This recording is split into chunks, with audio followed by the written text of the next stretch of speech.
Chapter number 1 વિદ્યુત ભાર અને વિદ્યુત ક્ષેત્ર. થોડો ભાગ પાડીને સમજ તો ઈઝી પડે. પહેલું નામ, જે નામ છે આપણી માટે વિદ્યુત ભાર. તો પ્રશ્ન એ આવે કે વિદ્યુત ભારને સમજાય કઈ રીતે?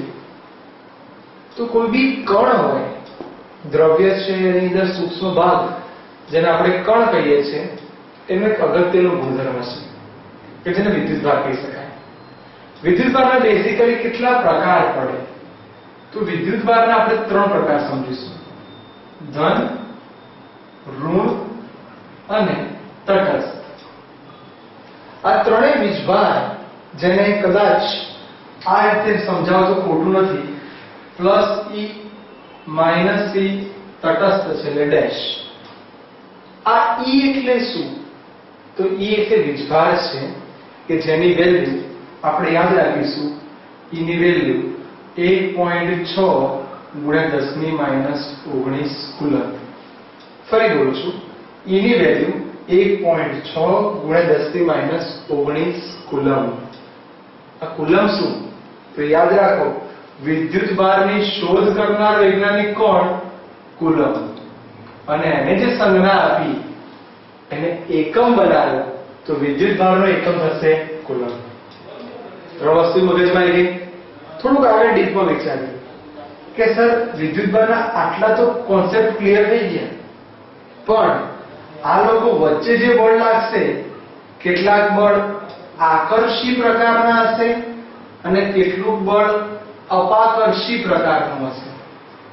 તો આકર્ષી પ્રકારનું બળ કયું અને કોની વચ્ચે લાગે?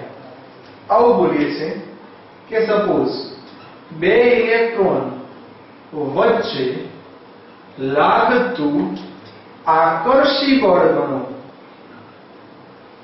યાદ રાખજો કે આકર્ષી બળ એ વિદ્યુતીય નહીં આવે, તો એને કયું બળ કહેવું પડશે? એને કહેવું પડશે ગુરુત્વીય બળ. કારણ કે આની અંદર કુલમનો નિયમ નહીં વપરાય. કંઈક સેમિસ્ટર લેવા ભણી ગયા, ન્યૂટનનો સાર્વત્રિક અચળાંકનો નિયમ. તો જુઓ સૂત્ર, F = G m1 m2/r². બંને જગ્યાએ ઇલેક્ટ્રોન જ છે, બંનેના દળ સરખા જ છે, એટલે me કહીએ 9.1 × 10⁻31. અને દળનો એકમ થાય કિલોગ્રામ. આ કિંમત એ લખી દી. ચલો અંતર એવું સ્વીકારીએ કે બંને વચ્ચેનું અંતર 1 સેન્ટીમીટર છે. 2 ઇલેક્ટ્રોન વચ્ચેનું અંતર 1 સેન્ટીમીટર છે. તો r = 1 સેન્ટીમીટર. બધી જ કિંમત અહીંયા મૂકી દો. પણ આ કેપિટલ G શું? તો સેમ 2 કેપિટલ G, જેને કહેવાય 6.67 × 10⁻11 nm² કિલોગ્રામ.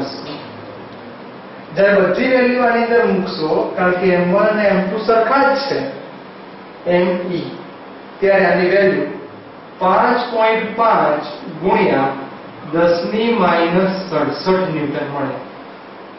બહુ જ સૂક્ષ્મ કહેવાય. જ્યારે બંને વચ્ચે લાગતું અપાકર્ષી બળ 2.3 × 10⁻24 ન્યૂટન. આ ઇલેક્ટ્રોન, પ્રોટોન, ન્યુટ્રોન, તટસ્થ વીજભાર એને જોઈ શકાય ખરા? એટલા માટે કેટલાક નામ આપું છું. આને આપણે પ્રોટોન કહીશું, કેટલાક આને પોઝિટ્રોન કહે છે. ચાલો, ઋણ વીજભાર કે જેને આપણે ઇલેક્ટ્રોન કહીએ છીએ, જ્યારે તટસ્થ વીજભાર જેને ન્યુટ્રોન તરીકે ઓળખવામાં આવે છે. 3 નામ અપાઈ ગયા. હવે એક છેલ્લું વાક્ય કે આ લોકો આપણે જોઈ શકવાના નથી, તો વિદ્યુત ભાર કઈ જગ્યાએ છે? તો યાદ રાખજો, વિદ્યુત ભારનું અસ્તિત્વ પારખવા માટે, વિદ્યુત ભારનું અસ્તિત્વ પારખવા માટે વપરાતું એક સાધન અથવા સાદું ઉપકરણ, જેને કહેવાશે ઇલેક્ટ્રોસ્કોપ. શું કહેવાશે એને? ઇલેક્ટ્રોસ્કોપ.